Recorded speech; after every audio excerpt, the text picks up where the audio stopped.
Benih Rahasia Sang Pewaris episode 48. Shira ingin menamparkan wajahnya sendiri. Tidak, aku tidak boleh jatuh cinta padanya. Dia kan pacar Nindya.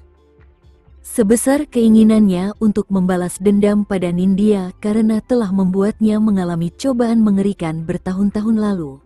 Dan meskipun Kenzo menampilkan dirinya sebagai pion yang sempurna untuk membalas dendam, Shira tidak berniat untuk merendahkan diri serendah itu.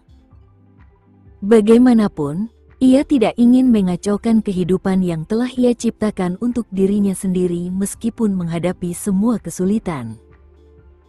Dia mungkin akan mempertimbangkan balas dendam jika dia tidak memiliki Leon, mengambil ide gila dan menjalankannya.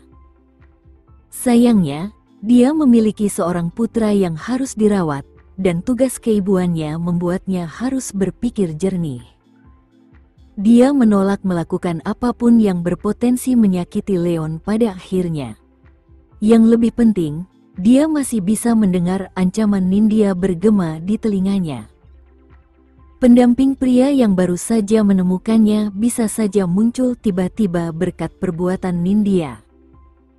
Ini hanya bisa berarti bahwa Nindya dan pendamping itu sudah saling berhubungan selama ini. Jika si brengsek itu muncul di hadapan Leon suatu hari nanti, Shira bergidik membayangkan bagaimana reaksi bocah lelaki itu saat memiliki ayah yang tidak dikenal dan bermusuhan. Bagaimana jika pria itu memutuskan untuk mengambil anakku dariku? Shira mulai tenggelam dalam paranoid, dan dia benar-benar khawatir dan takut bahwa suatu hari, bajingan itu akan muncul dan menghancurkan hidupnya lagi. Namun, Nindya hanya memperingatkan Shira untuk menjauh dari Kenzo. Shira dengan senang hati menuruti perintah Kenzo, tetapi Kenzo tidak mau meninggalkannya begitu saja. Shira sudah kehabisan akal untuk mencoba menyingkirkan Kenzo. Awalnya, ia mengira itu adalah rencana yang brilian untuk menjalin hubungan dengan pria lain sehingga Kenzo akan melihat bahwa dirinya telah memiliki kekasih dan akan meninggalkannya. Tetapi setelah mendengar peringatannya yang sangat tidak menyenangkan tadi, Shira mulai berpikir dua kali. Jika Kenzo benar-benar menepati ancamannya dan memutuskan untuk mengamuk, para pria yang telah ia manfaatkan demi hubungan yang taktis akan menjadi kambing hitam. Pada saat itu, teleponnya berdering dengan pesan baru. Ia mengangkatnya dan melihat bahwa itu adalah pesan dari Gilang yang berbunyi, "Nona Nugraha, apakah kamu akan mampir ke perusahaan dalam waktu dekat?" Baru setelah membaca ini, dia ingat bahwa dia telah berjanji kepada Adam untuk mampir ke perusahaan dan memeriksa keadaan. Sudah lama sejak itu, tetapi dia masih belum sempat melakukannya. Bagaimana kalau Sabtu ini? Aku akan mencoba mengosongkan jadwalku. Jumat mungkin lebih baik. Kami tidak bekerja pada hari Sabtu. Oh, benar. Ya, hari Jumat. Aku akan menemuimu di kantor ayahku, jawabnya. Baiklah, Nona Nugraha. Sampai jumpa nanti. Setelah percakapan berakhir, Shira tiba-tiba teringat masalah akuisisi perusahaan Adam. Ia bertanya-tanya bagaimana kelanjutannya. Jika ayah tidak mengatakan apapun tentang hal itu, apakah itu berarti akuisisi tidak akan terjadi? Ia masih asyik berpikir ketika mendengar suara kunci diputar di luar pintu. Leon baru saja kembali dari jalan-jalan sore, dan wajahnya yang mungil memerah dan berkilau karena keringat setelah berolahraga. Saatnya mandi dan tidur, kata Shira. Saat itu sudah pukul 9.40 malam, dan besok adalah hari sekolah. Shira berdiri dari sofa dan menambahkan dengan tenang, "Presiden Wiharja, kamu seharusnya sudah pulang sekarang karena sudah larut malam." Kenzo sedang minum ketika mendengar ini dan tersedak. Sambil terbatuk, Ia menoleh untuk melihat wanita yang dingin dan tidak berperasaan yang sangat ia cintai. Sementara itu, Shira tidak menyangka Kenzo akan benar-benar tersedak air. Dia bergegas menghampirinya dan bertanya dengan khawatir, "Kamu baik-baik saja?" Kenzo merasa jengkel. Wanita itu memiliki perubahan suasana hati yang tidak terduga seperti cuaca bulan Juni. Shira baik-baik saja beberapa saat yang lalu ketika dia dan Leon pergi jalan-jalan sore, tetapi sekarang dia memperlakukannya seperti dia sama sekali tidak diterima di rumahnya. Kenzo pikir kemarahannya sepenuhnya dapat dibenarkan. "Pergi dan mandikan Leon sementara aku mengatur napas di sini," katanya dengan nada ketus sambil berjalan pergi sambil memegang gelas minum. Kemudian, Kenzo duduk di sofa dan menyesap air lagi dengan nikmat. Shira menatapnya dengan pandangan tidak percaya, namun dia mengabaikannya sambil berbalik untuk memandikan Leon. 10 menit kemudian, si kecil itu mengenakan piyama, dan ia melangkah ke tempat Kenzo berada di sofa. Shira, di sisi lain, sedang membawa cucian dari balkon ketika ia melihat pemandangan ini, dan bahkan ia harus mengakui bahwa Leon dan Kenzo memiliki kemiripan yang mencolok. Namun, kemiripan mereka yang mencolok sekalipun tidak dapat mengubah fakta bahwa mereka tidak memiliki hubungan biologis. Sayangnya bagi Leon, ayahnya adalah seorang yang menyebalkan. Shira menarik napas dalam-dalam dan berkata kepada putranya, "Kurasa sudah waktunya tidur sekarang, Leon. Aku perlu bicara dengan Tuan Wiharja tentang beberapa hal pekerjaan." Leon mengedipkan mata besarnya ke arahnya dan bertanya, "Bolehkah aku tinggal dan mendengarkan?" "Tidak. Percakapan ini khusus untuk orang dewasa, jadi kamu harus masuk ke kamarmu," tegasnya. Kemudian, dia menggunakan nada agak mengancam sambil menambahkan, "Kamu tidak ingin aku menyeretmu keluar dari tempat tidur besok jika kamu bangun terlambat, kan?" Saat itulah Leon keluar dari pelukan Kenzo dan bergegas ke kamar tidurnya. Shira menidurkannya dan menyalakan AC. Kemudian, ia menutup pintu di belakangnya saat ia pergi. Dia melirik ke arah pria yang sedang bersantai di sofanya dan mempersiapkan diri untuk percakapan yang akan dilakukannya dengan pria itu. Kenzo tampaknya juga merasakan hal ini, karena ia tampak menunggu untuk mengetahui apa yang ingin dibicarakan wanita itu kepadanya. Apapun itu, yang pasti bukan tentang pekerjaan. Shira menuangkan secangkir teh untuknya dan menaruhnya di atas meja kopi. Dia kemudian menatapnya dengan serius sambil berkata, "Kenzo, kita perlu membicarakan apa yang sedang terjadi di antara kita saat ini." "Aku mendengarkan." Kenzo sangat ingin mendengar apa yang dipikirkannya. Shira mendesah. "Pertama-tama, aku ingin mengucapkan terima kasih atas semua bantuan yang telah kau berikan kepadaku dan Leon.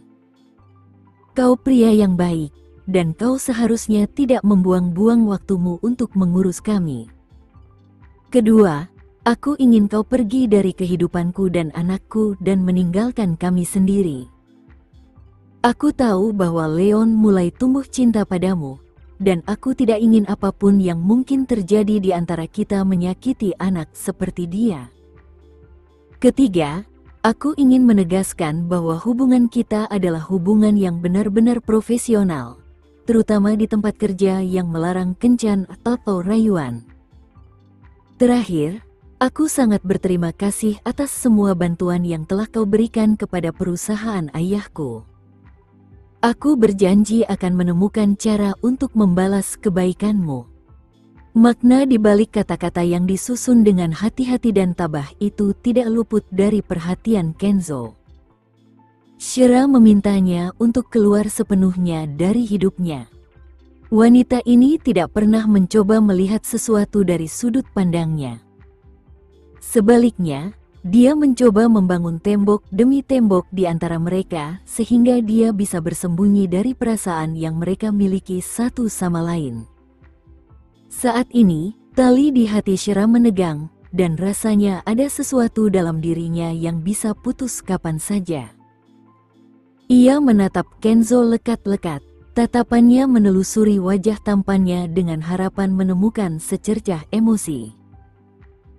Sayangnya, pria itu jago dalam hal memasang wajah datar, karena Shira tidak bisa melihat sedikit pun perubahan dalam ekspresinya. Aku akan setuju dengan apapun yang kau usulkan, tetapi ada sesuatu yang ingin aku lakukan untukku juga, kata Kenzo akhirnya sambil menyandarkan sikunya di sandaran sofa dan bersandar di kursi dengan acuh tak acuh. Dia mengangkat dagunya ke atas dengan sudut yang hampir angkuh, memperlihatkan garis rahangnya yang sempurna.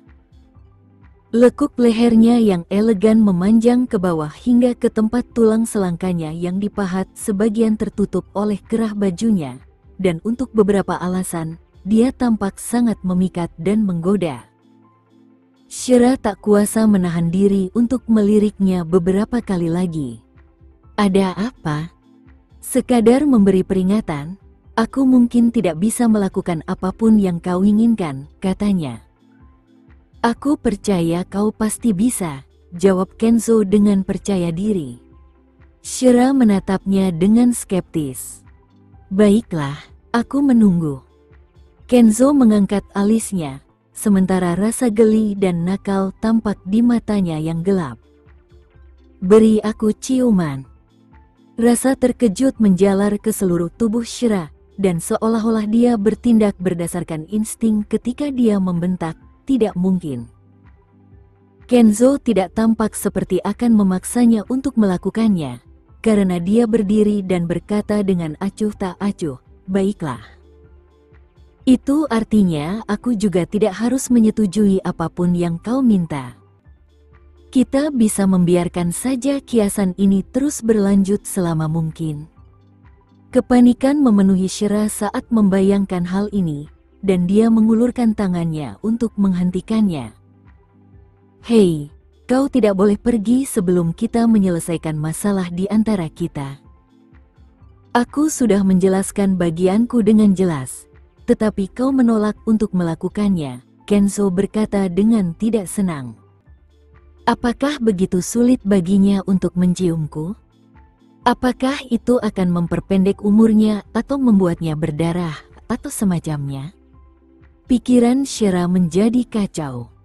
Bingung, dia berkata, apa kau serius? Apa kau benar-benar akan meninggalkanku sendiri jika aku menciummu? Kau bisa memegang janjiku, janjinya sambil menyeringai nakal. Bagaimanapun, mungkin masih ada kesempatan baginya untuk membalikkan keadaan. Shira begitu gugup hingga darah mengalir deras ke wajahnya, dan dia mengerutkan bibirnya saat dia terlibat dalam perdebatan sengit dengan dirinya sendiri.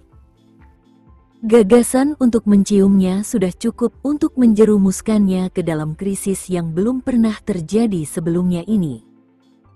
Jika dirinya setuju untuk melakukan ini dan menciumnya, mereka akan kembali menjadi orang asing. Jika dirinya menolak, keterikatan mereka yang berkelanjutan hanya akan disertai dengan risiko Nindya muncul dengan pendamping pria itu dan mengancam akan menghancurkan hidupnya dan Leon. Menempatkan jarak aman antara dirinya dan Kenzo jelas merupakan kepentingan terbaiknya saat ini. Dan dia bertanya-tanya mengapa dia malah mengalami dilema sejak awal. Shira sedang berpikir keras sehingga dia bahkan tidak menyadari bagaimana ekspresi Kenzo berubah masam. Kenzo hampir tidak percaya bahwa Shira akan begitu enggan menciumnya, sehingga dia tampak mempertimbangkan untung ruginya. Akhirnya, tatapan yang jelas dan tak tergoyahkan terpancar di mata Shira, dan dia menatap matanya saat dia setuju, baiklah. Aku akan menciummu, tetapi kamu harus menepati janjimu. Tidak ada yang bisa ditarik kembali. Kenzo merasa kegembiraannya menguap dalam waktu singkat. Wanita itu hanya setuju untuk menciumnya agar dirinya bisa meninggalkan wanita itu dan putranya sendirian. Itu seperti bermain permainan jujur atau berani, dan orang yang memilih yang kedua akan diberi hadiah uang tunai 2 miliar jika mereka berhasil melakukannya. Dalam kasus ini, Kenzo dicium karena itu merupakan tantangan di pihaknya.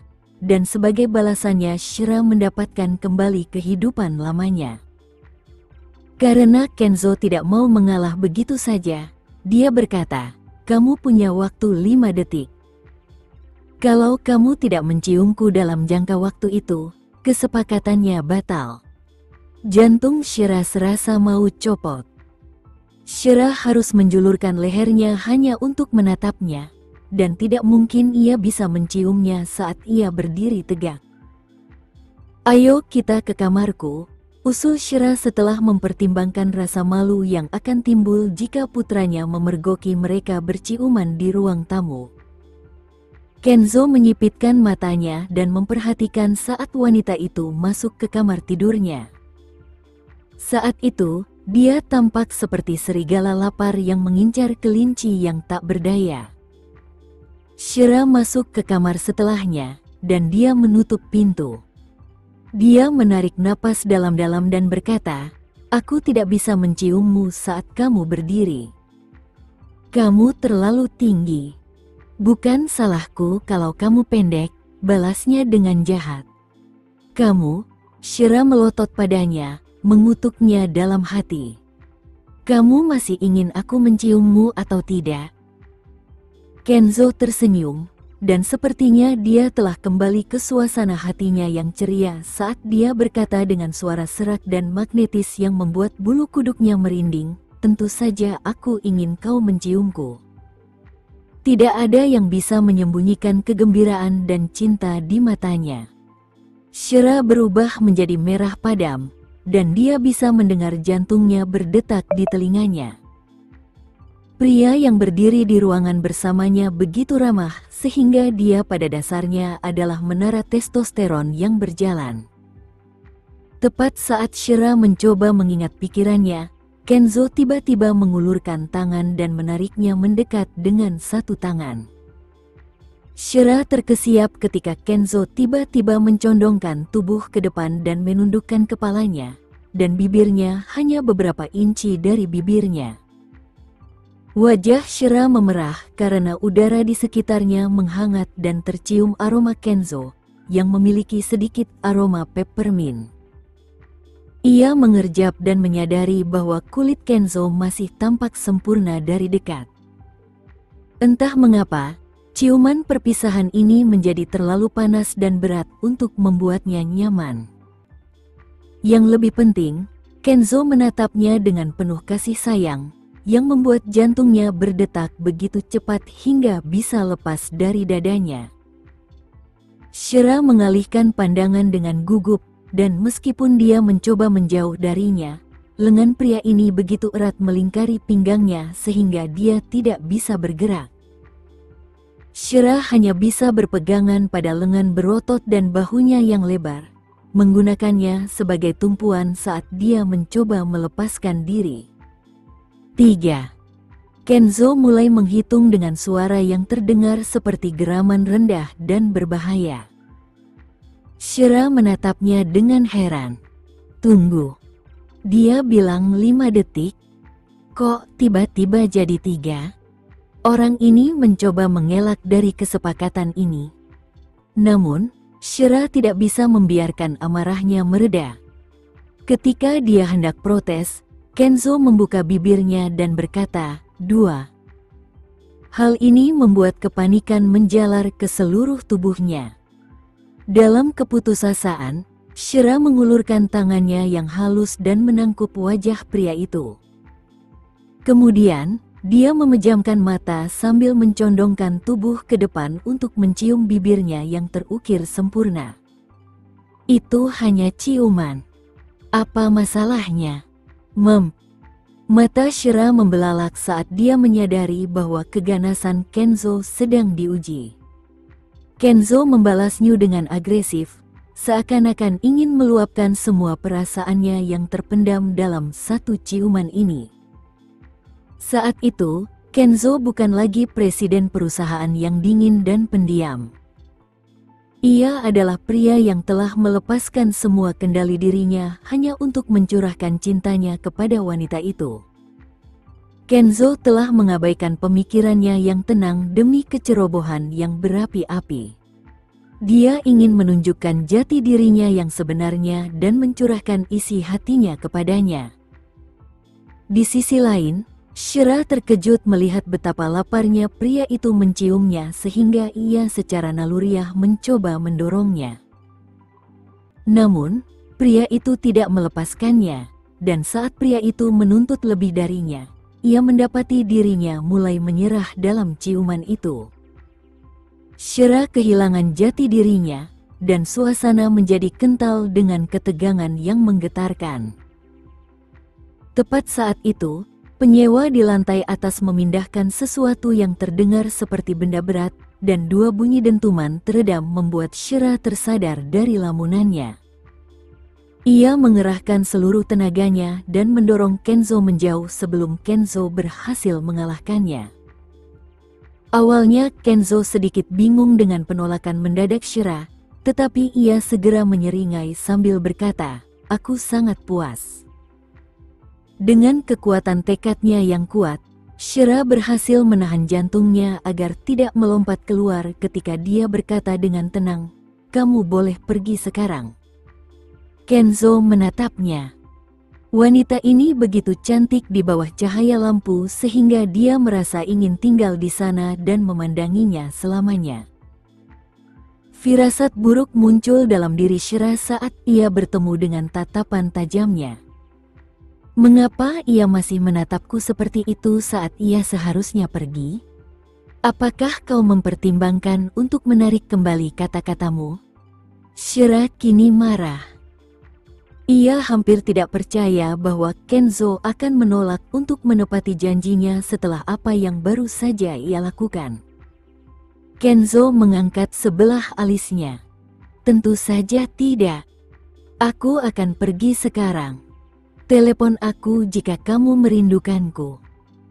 Kemudian, Kenzo tiba-tiba teringat sesuatu dan bertanya dengan nada yang menantang, "Kau tidak berencana untuk pergi bekerja bersama programmer itu, kan?" Shira tidak bisa berkata apa-apa. Dia tidak berpikir itu ada hubungannya dengan Kenzo. Apakah dia pergi bersama orang lain atau tidak?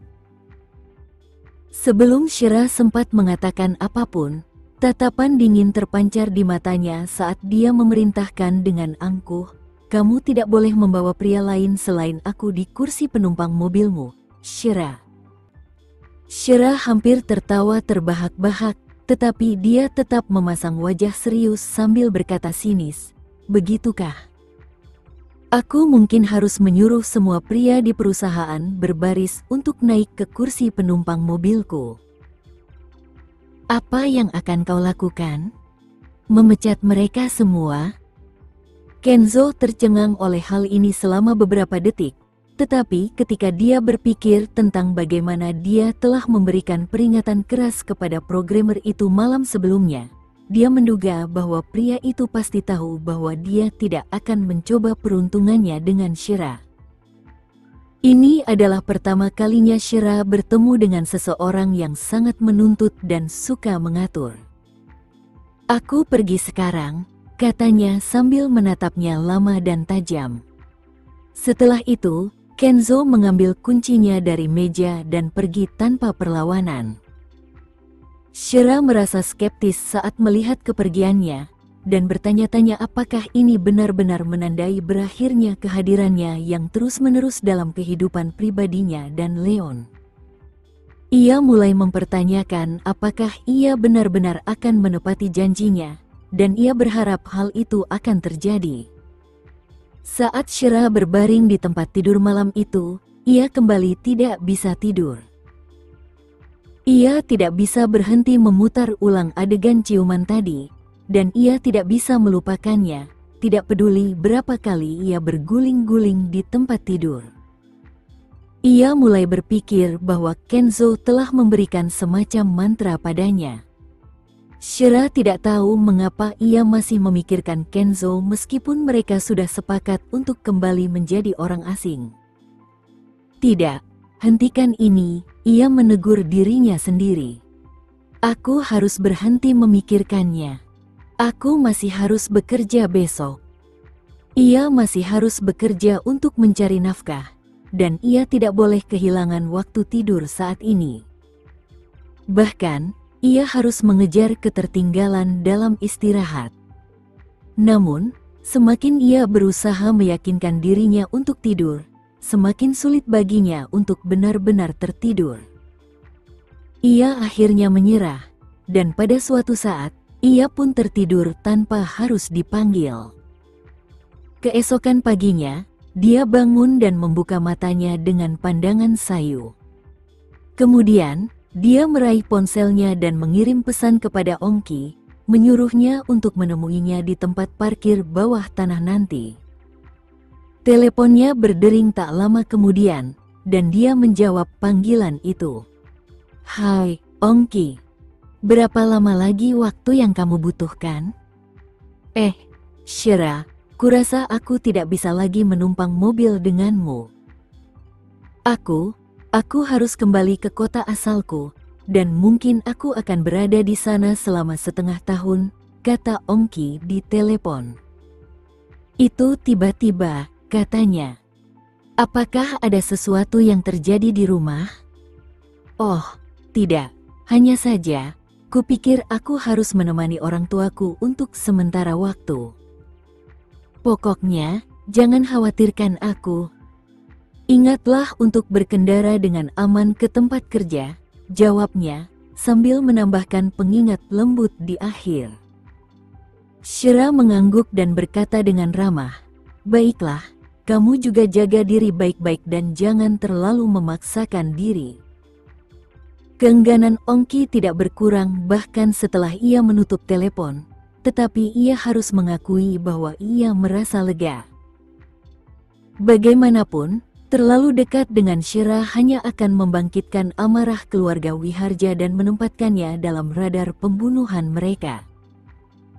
Ketika Shira mengantar Leon ke sekolah, ia mendapat pesan dari Rianita yang menyuruhnya untuk menyetir dengan aman ke kantor dan bahwa ia telah membantunya masuk kantor. Setelah membaca pesan ini, Shira merasakan gelombang kehangatan mengalir dalam dirinya, dan kata-kata tidak dapat menggambarkan betapa bersyukurnya ia memiliki orang yang begitu perhatian sebagai atasannya. Sekarang dia tidak lagi cemas untuk tiba di kantor tepat waktu. Dia memperlambat laju mobilnya dan mendapati dirinya dapat bermanuver di jalanan dengan mudah. Dia hampir tidak terjebak kemacetan di jalan, dan saat dia masuk ke tempat parkir bawah tanah gedung perusahaan, dia sengaja memilih untuk tidak parkir di tempat yang telah disediakan Kenzo untuknya, tetapi di salah satu tempat parkir biasa. Shira baru saja pergi ke kantor ketika Vina mengatakan bahwa Rianita ingin menemuinya. Karena tidak ingin berlama-lama, Shira langsung menuju ke kantor Rianita. Rianita mengenakan setelan berwarna merah muda hari ini, menambah kesan bersemangat pada penampilannya yang sudah profesional. Meskipun usianya 36 tahun, ia masih penuh dengan kehidupan dan semangat. Saat ini, Shira baru melihat jari-jari Rianita yang bergerak di atas keyboard setelah masuk ke kantornya. Ia melihat cincin berlian yang dikenakan Rianita. Shira tidak dapat menahan senyum saat mencondongkan tubuhnya ke depan dan bertanya dengan penuh arti, Rianita, mungkinkah seseorang melamarmu? Rianita langsung malu saat melirik cincin di jarinya. Kau orang pertama yang menyadarinya, dan ya, aku sedang menjalin hubungan dengan seseorang sekarang. Selamat. Apakah aku akan mendapat undangan pernikahan? Tidak, kami masih dalam tahap awal. Kami hanya ingin menjalani semuanya dengan perlahan untuk saat ini. Rianita dikenal memiliki cita-cita yang kuat, dan tidak perlu dikatakan lagi bahwa nilai-nilai dan prinsip-prinsip hidupnya juga terbawa ke dalam hubungan barunya. Setelah berbasa-basi, Rianita membuka lemari dan mengeluarkan kotak hadiah yang dibungkus dengan indah. Kemudian, ia membukanya dan memperlihatkan kotak perhiasan berhias yang dicat dengan motif bunga. Di dalam kotak itu terdapat 2 kalung yang berkilauan memukau di bawah cahaya alami. "Aku tidak menyangka ini akan siap secepat ini," seru Shira terkejut. Kalung itu dirancang olehnya, dan dia telah bekerja keras untuk membuatnya. Melihatnya terwujud sekarang membuatnya merasa seperti berada di awan 9, dan desainer lain pun akan merasakan hal yang sama. Rianita bergumam menanggapi sambil menatap perhiasan itu dengan bangga. Pengerjaan dan desainnya sempurna. "Kalau saja ini bukan edisi terbatas, aku pasti sudah mengajukan petisi agar dijual di semua butik kami." Jam berapa klien akan datang untuk mengambil ini? Tak perlu dikatakan lagi, Rianita telah menghubungi pelanggan tersebut sejak awal. "Aku sudah menelepon mereka, dan mereka bilang akan datang sore ini." Shira mengangguk. "Ayo makan siang bersama. Aku akan membuat reservasi." Sekian dulu ya video kali ini, kita lanjutkan lagi videonya di lain waktu. Oh iya, bagaimana menurut kalian? Semoga bisa sedikit menghibur kalian semua. Untuk teman-teman yang baru nonton, jangan lupa subscribe ya, hehehe. Dan kalau teman-teman ada yang ingin gabung langganan, bisa langsung gabung saja untuk dapat fitur yang menarik dan sedikit membantu Mimin. Terima kasih banyak sudah menonton, sampai jumpa lagi, bye.